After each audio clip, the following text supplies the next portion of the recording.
क्या कहते हैं, दक्षिण भारत से थे, नीलांबर दास। नीलांबर दास बेचारा क्या करते थे, ऐसे ही घर गृहस्थी परिवार था, लेकिन कभी कभी इस मन में ऐसा आता कि जगन्नाथपुरी जाना है, जगन्नाथपुरी दर्शन करने जाना है। जगन्नाथपुरी के बारे में केवल सुने थे और सुन के उनके ऊपर इतना श्रद्धा हो।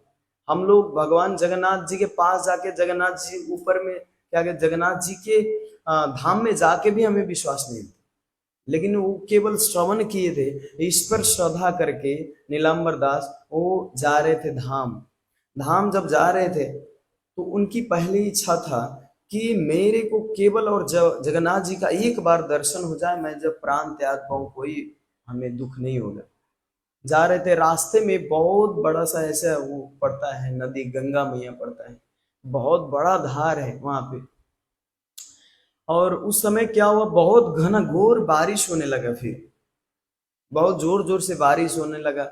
और सोच रहे हैं अब कैसे धाम जाऊं, इतना जोर से बारिश हो रहा है, गंगा को पार करना है, एक नाव वाला भी नहीं है इधर। और उस समय एक नाव वाला जो था, उसके नाव वाले अभी देखेंगे तो नाव के ऊपर भी छतरी जैसा लगा है होता है, बारिश होता है फिर भी आपको पार करा दे। तो वो नाव वाला एक कोने में बैठा हुआ था।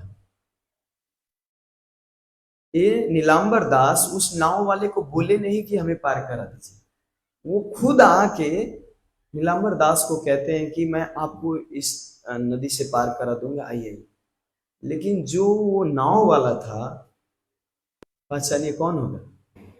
हाँ, सबको लगेगा वही जगन्नाथ जी है, भगवान है, लेकिन नहीं, वो चोर था, वो डाकू था।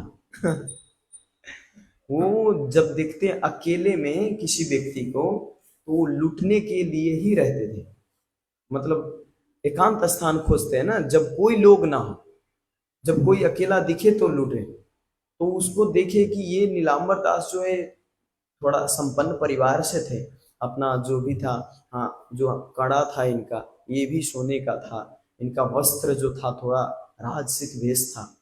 तो ऐसे देख के इस नाव वाले को लगा कि इस व्यक्ति को अगर नाव में चढ़ा के ले गए और पार न ले जाके किसी और दूसरे कोने में ले जाके, इसको बीच मझधार में ले जाके इसको डुबो दूंगा, उठा के और सब कुछ छीन लूंगा, ये सोच रहे थे नाव वाला। हम इनको तो बहुत खुशी हो रही थी कि जगन्नाथपुरी जा रहे हैं, भगवान जगन्नाथ मदद के लिए भेजे। और ये तो जाके उस नाव पे बैठ गए, नाव पे बैठ गए, बेचारा एकदम संतुष्ट। लेकिन धार इस पार से उस पार जाना था, लेकिन ये अपना नाव लेके जा रहे थे दूसरे की तरफ, जहां पे और ज्यादा मतलब भयावह है वो, और ज्यादा उछाल आ रहा है गंगा देवी में। तो वहां पे जब लेके गए नाव, तो ये इनको डाउट लगने लगा, आप हमें कहाँ लेके जा रहे हो, आपको तो इस नदी से पार करना था, आप हमें दूसरे जगह लग के जा रहे हो, हमको लग रहा है आप कोई चोर हो, डाकू हो।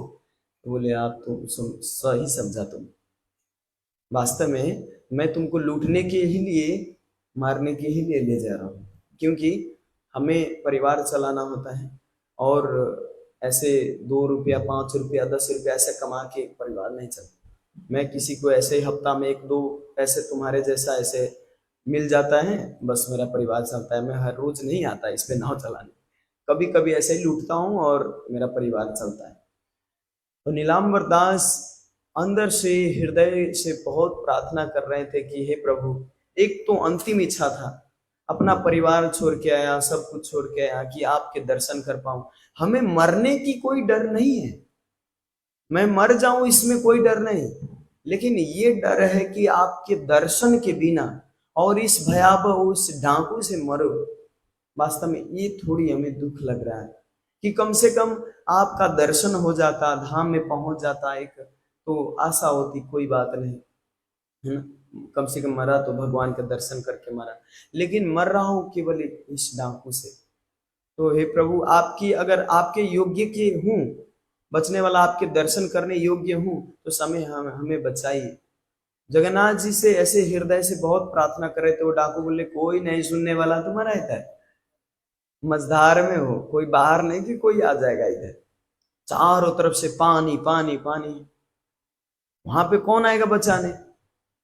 आश्चर्य की बात ये हुआ कि दूसरा नाव वाला वहां पे वो पता नहीं चलाते चलाते, और वो नाव वाला ना इतना सुंदर थे, इतना सुंदर, उनके कुंडल था, है ना, घुंघराले बाल थे, और क्या कहते हैं, सांवले शरीर था उनका, है, पूरा पीताम्बर वस्त्र धारण किए थे।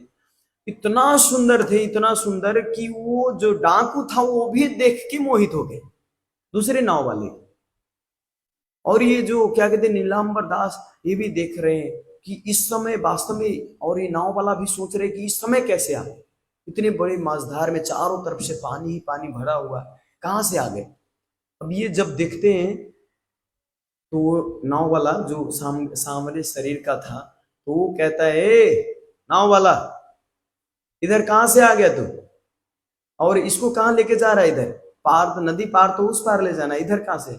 हमको राजा ने भेजा, यहाँ के राजा ने, कि हमको पता चला कि यहाँ पे चोरी डकैती भी होता है, तुम किसी के लूटपाट भी होता है, इसीलिए हमको खबरदारी के लिए ऐसा भेजा गया है कि कौन क्या क्या करता है चेक करने के लिए हम आए हैं।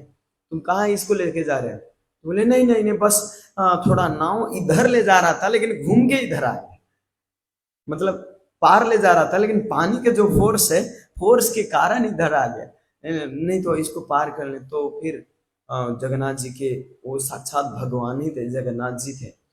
तो वहां पे जब नीलांबर दास देखे तो समझ गए कि साक्षात भगवान ही वास्तव में वो अपने रूप धारण करके आए। तो उनके नाव से तुरंत उनके अपने नाव पर ले लिए और उनको छोड़ दिए वहीं पर, और फिर जगन्नाथ जी उनको लेके गए।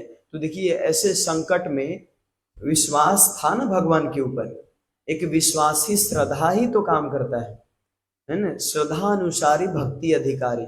आपका श्रद्धा जिस प्रकार है उसी प्रकार से आपके भक्ति में अधिकार है।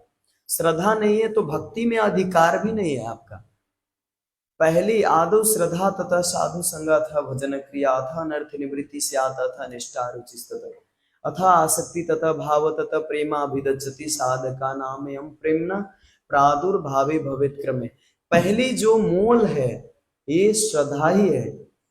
श्रद्धा नहीं तो वास्तव में कोई व्यक्ति किसमें भी कुछ भी नहीं कर सकता, है ना।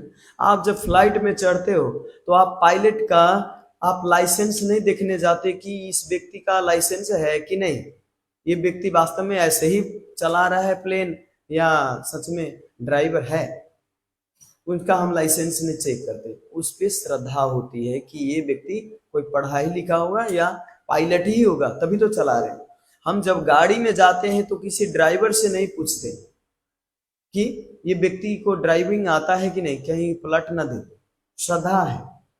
हम इस संसार में हर एक निकृष्ट से निकृष्ट वस्तुओं पे श्रद्धा करते हैं, लेकिन शास्त्रों पे, भगवान के बातों पे, इनके वचन पे, संतों के वचन पे हमें विश्वास नहीं होता, हम इस पे डाउट करते हैं।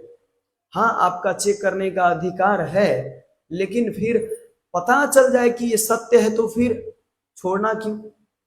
सत्य पता चल के भी अश्रद्धा होती है उनके ऊपर।